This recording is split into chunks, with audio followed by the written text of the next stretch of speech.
All right, we have got another Dragon-Fall game chat with some game designer. I'm very excited to have Peter. It's Nepstad, right? Nepstad. Yes. All right, good. I've seen it in writing. We've written emails to each other. I've never vocalized your last name, so you're going to be like, it's actually Neepsteed, and I'd be like, Nope, Nepstad, you got it. it's Nepstad. All right, good. As always, Josh, my co-host, is here. He introduced me to Peter, which has been fantastic. So, Peter, you back in the day, I think it's safe to say, wrote some text adventure games, which on the video game on the website where I downloaded it from, they strictly call them interactive fiction. Like, do you have a preferred nomenclature for it? I always thought of it as text adventure game. Yeah, doesn't matter either way. Yeah, it works. So Interactive fiction sounds a little fancier, but they're text adventure games. sometimes fancier is just putting on airs, in my opinion. That's right. So the one that I spent the most time with, and I think the one that you are most proud with, is the one in the Chicago World Fair in the 1890s.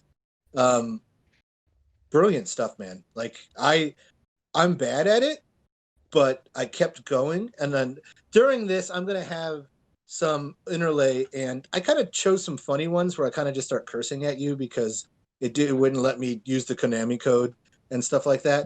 But like it's like so with this. So tell me about the World's Fair, and then we'll go into some of the other ones that you did too. But like, what was the inspiration for it? Like, what made you sit down and start like coding it? That's interesting. Of course, I grew up playing text adventure games. Of course, those were the hit computer games when I was in high school, and playing the games by Infocom, Zork, all the whole Zork series, Planetfall, all kinds of things like this. Zork is just there to murder you. It is, yeah. I mean, Zork is pretty brutal compared to how it evolved after that. But those were always. And it went from Zork to Leisure Suit Larry to Call of Duty. I think that's how they if there's just like a direct line, that's pretty much how it goes.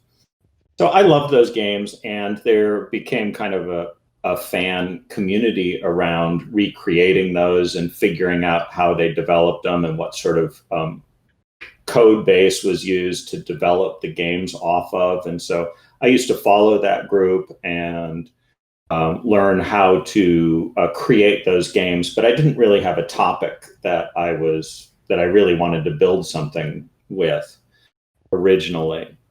But then I spent about a year and a half in Japan after college teaching English, because anybody with a college degree can go to Japan and teach English. At least that was the case at that time. So, I spent every weekend in Japan traveling and learning the history and so on. I came back to Chicago and I thought, I've never done that for Chicago. I just spent all this time learning about the history of this place. I come back to Chicago, I don't know anything about it. So I started to spend a lot of time learning about Chicago history and traveling to various sites and so on. And that's when I learned about the 1893 fair, which I thought was pretty fascinating. And I started to dig into that some more. And, I'd go on eBay and get buy tickets, collectibles, some old books, things like that.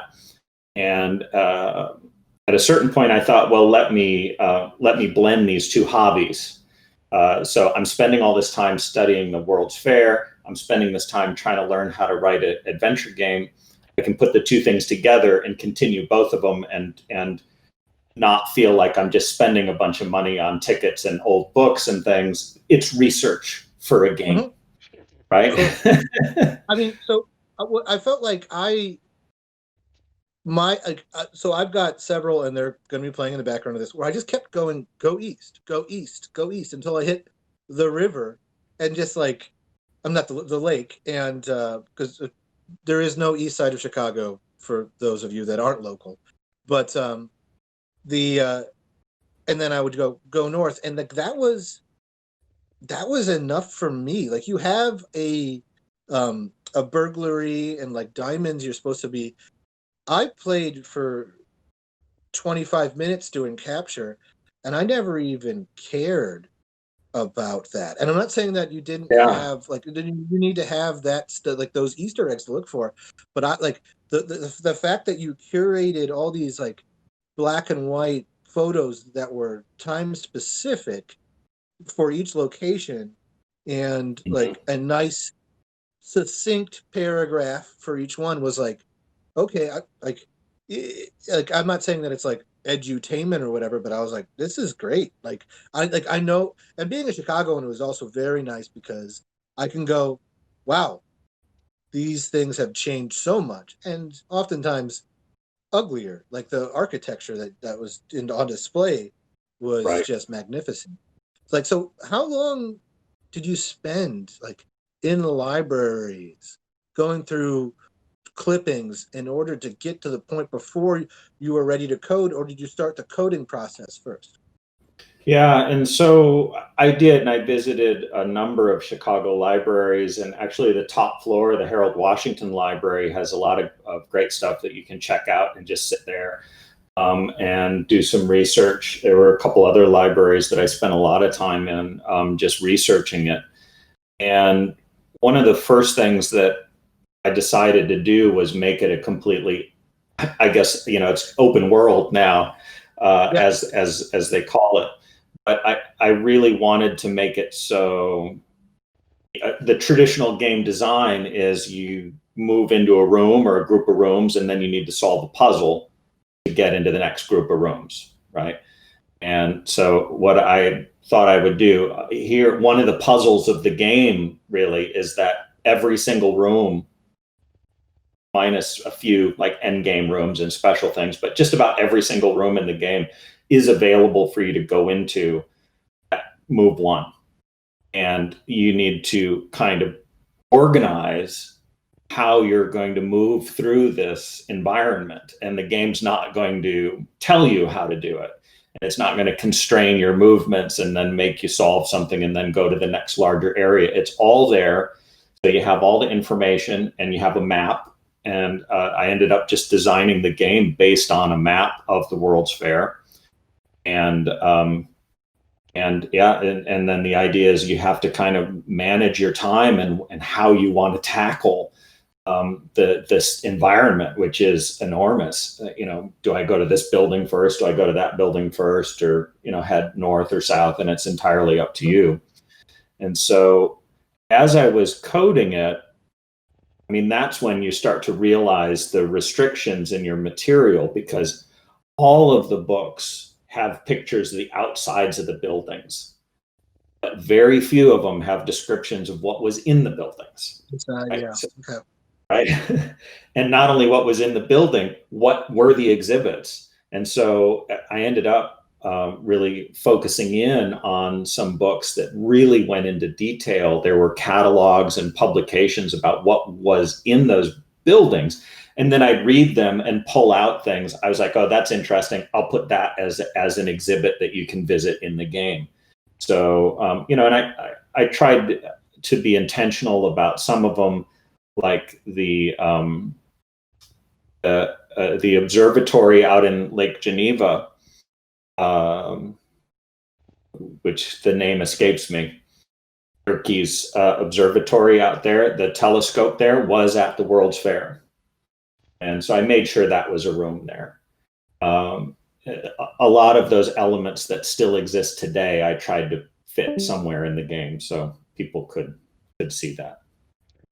So, Peter, before those technical difficulties, and I do apologize, I was saying that this has given me an inspiration, which is probably good right now, to kind of explore not only my neighborhood, but parts of the city, just to kind of see the changes that have been going through. Mm-hmm. Because, and it's probably not the way you design, but I just explored. I was just a dumbass And I knew that in the capture I'd be doing for this video, I wasn't going to solve the diamond. So I kind Right. of just went east, east, east. I told it to kill your best friend, Carl Weathers, or whatever. And Yeah. it's not, yeah. And it wouldn't let me, even when, and because it was like, what are you going to use to kill him? And I was like, his own skull. And it was like, no, sorry, It that's wouldn't. not. Yeah, That's I not wasn't how going it to do works. that. No, Yeah.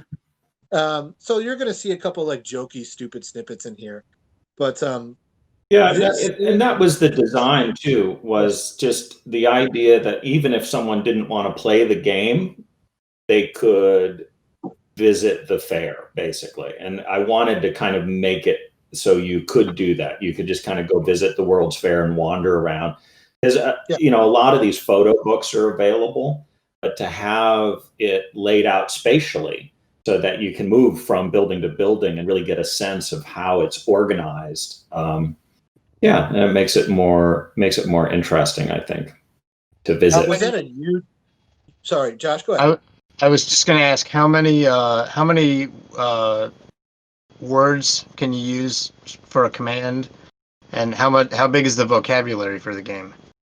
Yeah, it's not bad. I mean, it's based on the later period Infocom games, basically, which allows you to do phrases.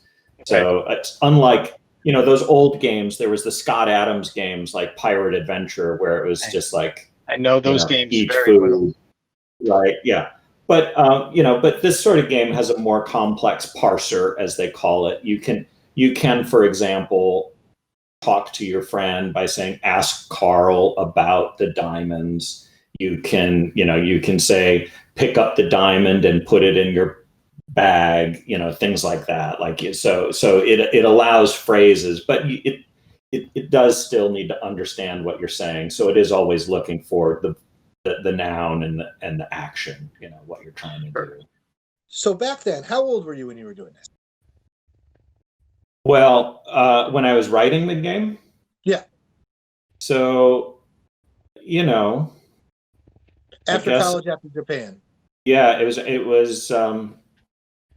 25? it was in the late 90s, so it was about 20 years ago now. Yeah, so, yeah, in my 30s, 30s. Okay. 20s, So 20s, late 20s. late 20s. This is what I'm envisioning.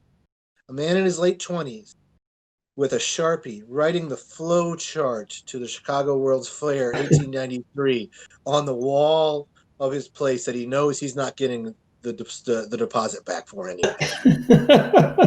Am I wrong? Is that pretty much what happened there? Or do you have this as like a blueprint somewhere, like in your like in your closet? So, it was interesting. So the way that I designed it is also the way that I write too. I have a very hard time mapping out everything and writing it down initially. So I really just had a very rough outline that would constantly change as I would fill in the details. Okay. So even, for example, I'd find interesting exhibits that I'd want to put in the game. And then a later process was finding photographs. And if I didn't find a good photograph of that place, sometimes I replaced it with a different exhibit. Sure. I said, well, let me just take that out and put that in. And yeah, so the game ended up really evolving. And the ending, I actually didn't expect what I would do for the ending until it came out in the research. And which is, so the diamond thefts, it's, this bad guy is randomly hiding diamonds because that's what you do, right? Mhm. If you're a villain. But it turns out the master villain was the owner of this exhibit that actually did exist in the fair. It was just outside of the fairgrounds, on the north side of the fairgrounds. And it was this massive theatrical event that it was going to be about Columbus. And it failed and it went bankrupt, but the hulking shell of this building was erected just outside of the fairgrounds, and it was there for a while. And I read through the perspectives of what this was. He was a theater he was a theater guy, director, producer, and so on. And he had this vision of this huge Columbus pageant, but it was going to use this very modern technical tools. And so he had these hilarious names for everything, like a cyclorama and a lightningtron and things like that. And this would control the lighting, and it would make it sound like there were waves, and it would move things on the set. And there was all these mechanical contrivances that he was patenting for this huge thing. So yeah, I put all that in the game. I was like, that's just fascinating. I feel like rather than working with a blueprint, you were working with more of like a star map. Like whatever was shiny and caught your interest is Pretty what much made it into 1993. Yeah, exactly. And it's like I knew it was. That's great. And it came from all the books too. I brought some of the books. Here's a book. I have some. There's a book called Samantha at the World's Fair. Oh, look how cool that is. And look at how huge this book is. And all that it's about is Samantha didn't do all that. Oh my God. Well, it's about a family. It's about a country family coming to the fair and seeing the wonders of the fair. And one of the central things in it is she rides the Ferris wheel out on the Midway. It's this enormous Ferris wheel. So I put that in the game. The Ferris wheel's in the game. And when you do get up into the Ferris wheel, you sit with Samantha. So I just put her in there at that point because I just thought that was so interesting. I love that. Yeah. Right. Personal cameras. It was the beginning of personal photography. And so there were a few books like this that were snapshots of the World's Fair. And so every book, you must have just eaten this up. Yeah. Every book has this kind of photo of the buildings, but like these snapshot books also had like really interesting. Let me see if I can find one here. I just saw one that was great. But just like random. Yeah, there you go. Wow. Right? It just looks like something you might take on the street, right? And just there's some people, and it's not this perfectly staged shot and everything. Yeah, it's not when people have to sit there for 90 seconds in order to not be a blur. Yeah. It was a great big box. Yeah, it was Kodak's first portable cameras, but yeah, it was this huge box that they would carry around. Yeah. So you did other games, and some of them were more serious. And then there's Slap a Fish. So later I wrote this game called Slap That Fish. Slap That Fish. I apologize. Yeah. I got it wrong. Oh, no. Slap That Fish. I'm really proud of that game. It didn't go over that well.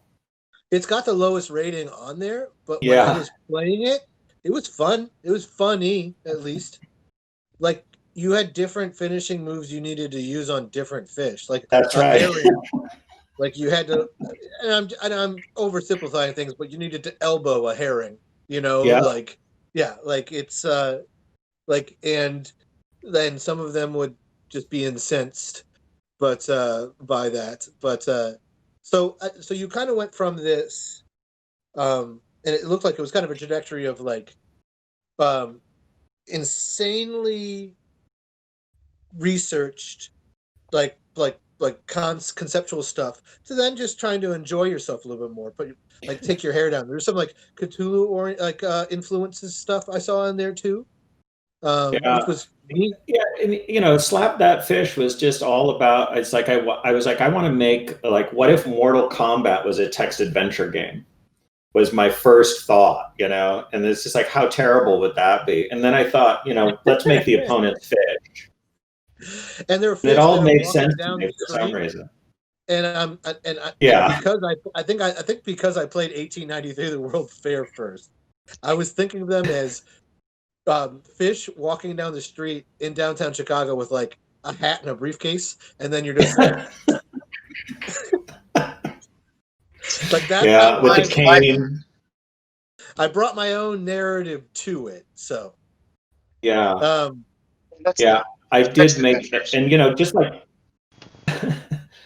just like those games have like the special secret level types and things like that, I did put in, you have the ability at the end to get a machine gun, and then you can replay the game with the machine gun. And of course, all that you do is you just kill all the fish instantly. But there's nothing to it. You just shoot each one, and that's good. But yeah, the Cthulhu one was really interesting actually, because that came about because there was a museum in Switzerland called the Museum. I don't remember the full name of the museum right now, but if you look up the Swiss Museum of like science fiction and the fantastic, basically, and I saw that they were doing kind of a Lovecraft exhibit, and they were calling for artists to submit various drawings and things inspired by Lovecraft. And there was some H.R. Geiger stuff and, some other more famous artists that were part of it, but they also had an open call to artists. And so I saw that on their website, and I sent them an email and I said, how about a computer game based on it that you could have in one of the exhibits? And so the curator, we ended up going back and forth, and then he gave me a call and we had a conversation about it. And he's like, yeah, let's do that. I can have a computer set up and have some games running. And I said, okay. So then I went back to the fan game writing community and said, let's do a competition of Cthulhu-based games, and the top 4 will go to this exhibit. And so I ran a kind of a game competition, and in the event,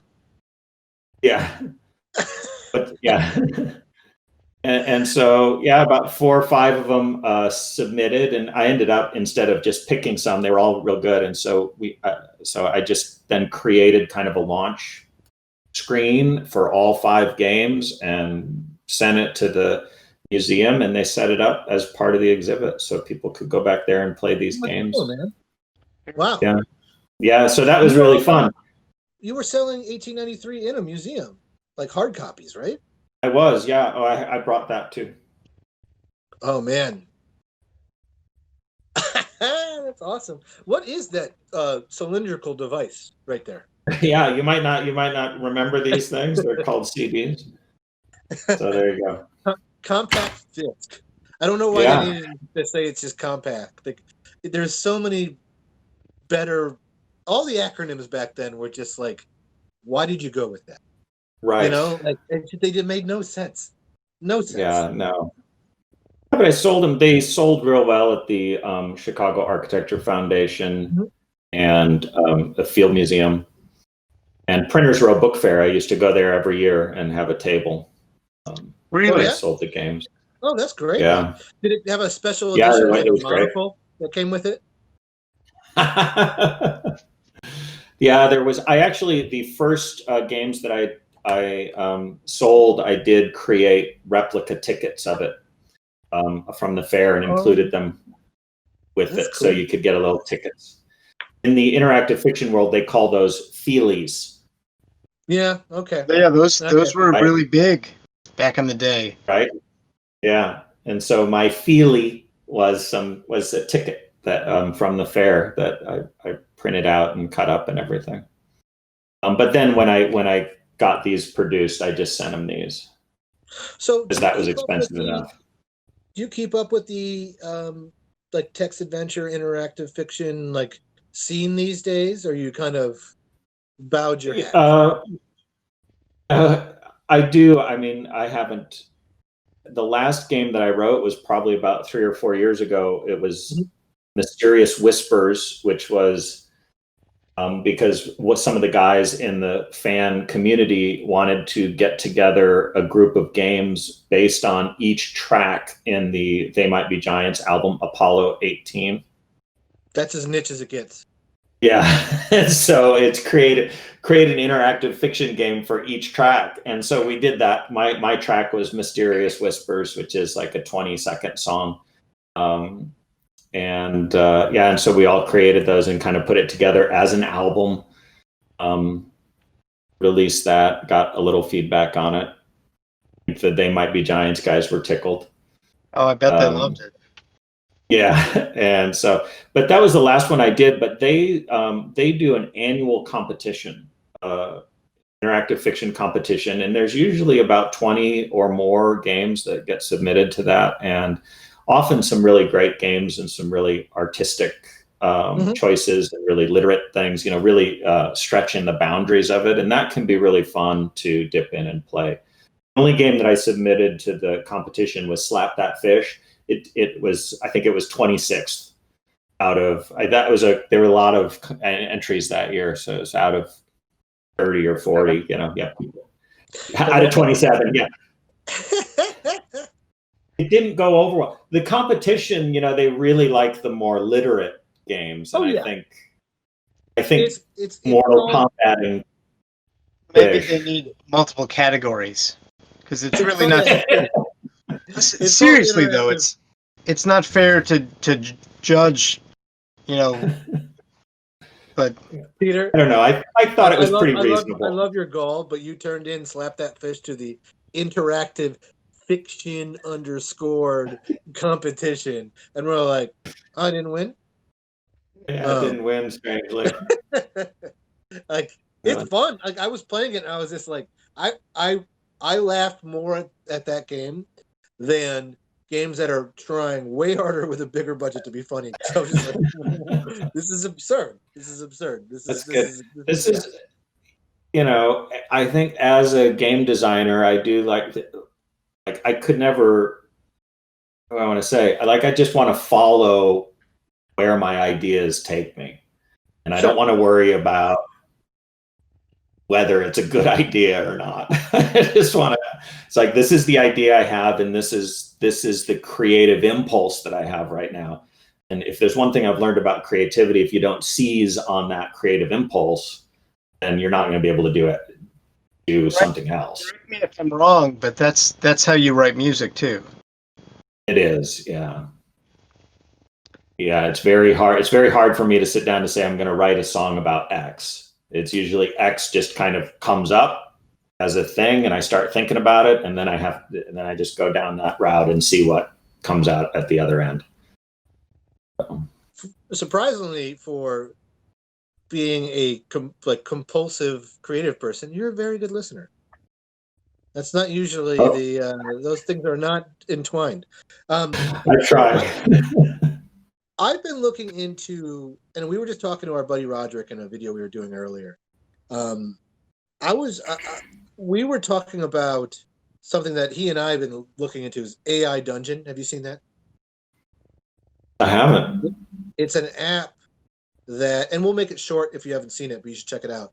It's an app that does text adventure stuff that an AI that was just fed a bunch of text adventures spits back to you. Oh, that's fabulous. Why? Yeah, I haven't seen that. Yeah. So look that up. It basically asks you what genre you want to do, and then it can take things very literal. He's played it more than I have. I've just played it for a couple hours, and I was like, this is fun here and there. And I'll just restart when it does something weird. But apparently when it was in its scripting phase, it would be like an insect with 9 legs with swords on them comes up, and you'd be like, insects only have 6 legs, and it'd be like an insect with 6 legs and swords comes up to you. It's more learning back then, but now it's you can sit down with it. You will hit AI bedrock where it just no longer comprehends what's going on with things, but it's kind of fascinating, because back then everything that you put out on a compact disc or as a file was just set in stone. And I'm sure there's plenty of people that did text adventure games or interactive fiction that put out something that was 9 out of 10 were broken if you took this one branch the wrong way. Right. And it was just this doesn't go anywhere, and this is the cliff. Was that a frustrating thing for you for writing these? Yes. Yeah, and even, So the 1893 game, it took 4 years to write. Actually, it was a very long process. I mean, Yeah. Yeah. yeah, it took a long time, and even with that, I'd say the last 8 months were just cleaning things up, fixing bugs, closing loopholes, and so on. And there are still a few things that people do in the game, and they receive error messages that I had never seen before, and like, wow, it's really hard to stamp all those bugs out. Do you get people reaching out to you about it? I used to. When I was selling it, I used to have a lot of people reach out to me. It usually wasn't bug fix sort of things. They're usually just questions, or they want to follow up and chat. And my email was on my website and everything else, so people could reach out, or they'd see me live at the Printers Row Book Fair or whatever. So a good amount of people would reach out. Most of them were very kind, and complimentary. I did have one person who was terrible. Actually, that's an interesting story. Tell us right now. Well, they're probably dead. So just go on. Yeah. The thing about writing a game, actually I had a couple of them now that I think about it, but the thing about writing a game, it's 1893, and this is a celebration. Like, at this point, they just think the world is amazing and all of this industry and progress, right? This is pre-World War I, right? And so one of the big exhibits there was Krupp's gun manufacturers, which is the German gun, and there's these giant German cannons and so on. And it's all about, so much of what was at the fair that they were celebrating was this celebration of this rise of national powers that was all going to go to hell, in about 10 years time or so, 15 years time. And then again, 30 years later or 20 years later. Yeah. Right. And so there's that component. And then there's, issues of race, of course, too, in 1893. And, could people of color even go to the fair? They had a special Colored People's Day, stuff like that. And is this the feedback that the guy gave you? Was just like that kind of stuff? Yeah. And so one guy was really upset that he felt like it was celebrating this nationalistic fever without commenting on it. Yeah. Without context. And I mean, that was my point, was for the person playing to go there and read all those things and experience those things and think about that. Your context is that you live in this century as opposed to that one, and you can think about those things. I didn't want the character to be telling you how to think about those things. So I did that intentionally, and I guess, and people wanted me to be more explicit in condemning certain things. I guess do you think in 2020, if you release the same game, you'd put an asterisk, this game is displayed without context, as if it was 1893 or something like that? Yeah, maybe. Yeah, some sort of context. And I did things too, like for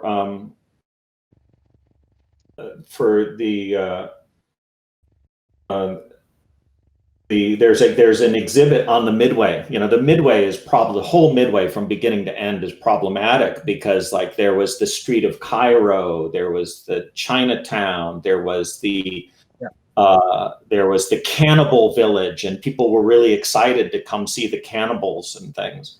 And so I put them in, and I did make them kind of self-aware about it, and a few amusing things in there. So I did try to put some of those. If they played it a bunch, they might have been. Yeah. If they played it a bunch, they might have been miffed that you gave a little context here, but not enough there. But, Exactly. It's an artistic expression, and you put 1,000 hours into it. A lot, yeah. And like, every now and then you're going to make a mistake. That's artistic expression. That's the way I look at it. You're not actively trying to hurt anyone, things like that. But so, what are you writing now? Yeah. You So just want right to now, talk about it? right now what I'm working on is a role-playing game, a pen and paper one, as opposed to a computer game. Yeah, you may have Yeah. had some of your friends play test it, and it may have been delightful. So, are you Yeah. open to talking about that? It's very it's very historical, and it's also very like the amount of research that you put into this, and with also a historical bent and adding like new flavor to it, and like filling in the blanks of things that like so the way I look at your process is you research and you research and you research, and when you hit a wall where there's no knowledge, you fill in that in a very flavorful way, and like that's when maybe there's a monster. Or try and put some, what's the creative spin on that? Sure. Yeah, the RPG. I basically I read this book. There's I think it's the Oxford History of America, and there's one of the books in that came out not too long ago called "What Hath God Wrought," and it is about the time period from about 1800s up to the beginning, as we're starting to get to the Civil War. So in that period there between the Revolutionary War and the Civil War.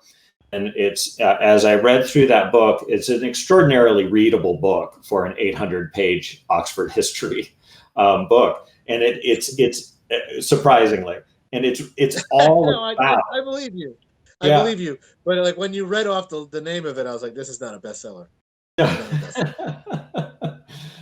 I think it won something. It's a very well written book, and it really and what it focused on was regular people and how they lived their lives in this time period. And I read this book, and it just so many things that I didn't know about or think about or understand in our world. What was just laid out right there in this time period, and it's an interesting period because of how cities were becoming more and more interconnected, and you had to be on a river or a canal. You could get to two coastal cities. You could get from New York to New Orleans a lot faster than you could get from New York to upstate New York, because you could take a boat from one, but for the other one you had to walk, you had to take these crappy roads and so on, and it took forever, right? And so then canals, and after the canals were built, almost immediately after that, they figured out railroads, and then railroads are built. And so it's this technology transformation at that time period. And I thought that was really interesting. So I just wanted to try and explore that. Yeah. I have a buddy who is in New York, and he started dating a girl in Wisconsin recently. And I was like, you should buy a boat. And he did not get the joke. And Right. back then it would have been perfect. Yeah. So Yeah, exactly. with the RPG stuff, like how close to it are you to releasing it? Because the stuff I've read, like my mind automatically starts proofreading and looking for holes, and I found none. So Well, that's good I then. wasn't even. I tried to give you feedback, and I was just like, "This is cool, man!" Like, and then usually, like, if I handed you something that was I'd put that much work into, you'd be like, I have notes that are as long as the actual document." So, um, like when and how are you going to release it? Because I'm excited and I want people to put it on their radar. Yeah, I need to get back and finish the last piece of it. What I really wanted to do is flesh out enough kind of adventures that people can go through You can to always do kind that of give later. them ideas. Yeah, and I know most things, right? You just release the game book and then you release the adventure book later as a separate thing. I just wanted to kind of all.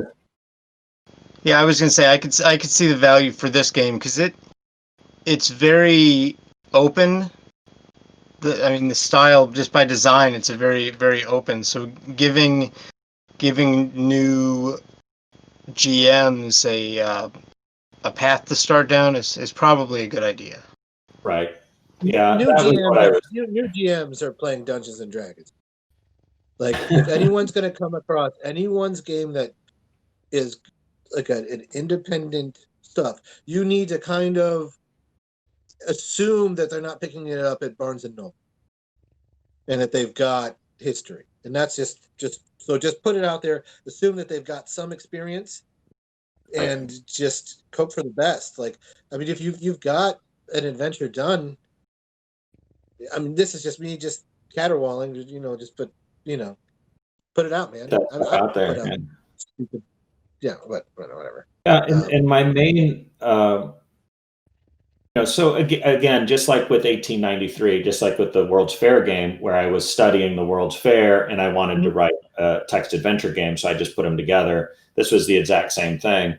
Is that I started going down this path of researching this time period, and then I was like, I want to design an RPG. This is what it's going to be about. And because on the other hand, the RPG idea that I had was the idea of the character development going through the whole life cycle of a person. But what I wanted to fix, there were a number of things that I wanted to fix in the existing RPGs that I love playing, like D&D and all these other ones.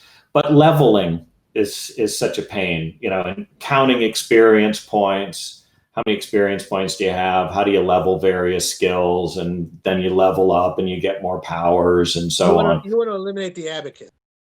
Yeah. How do we get rid of that? And then also, how do you get rid of the problem that then you're level 9, level 10, and at this point you're like superheroes almost, the power escalation until you're God tier. I wanted to get rid of that. And then the third thing I wanted to get rid of was how attached people get to their characters and how they have their character and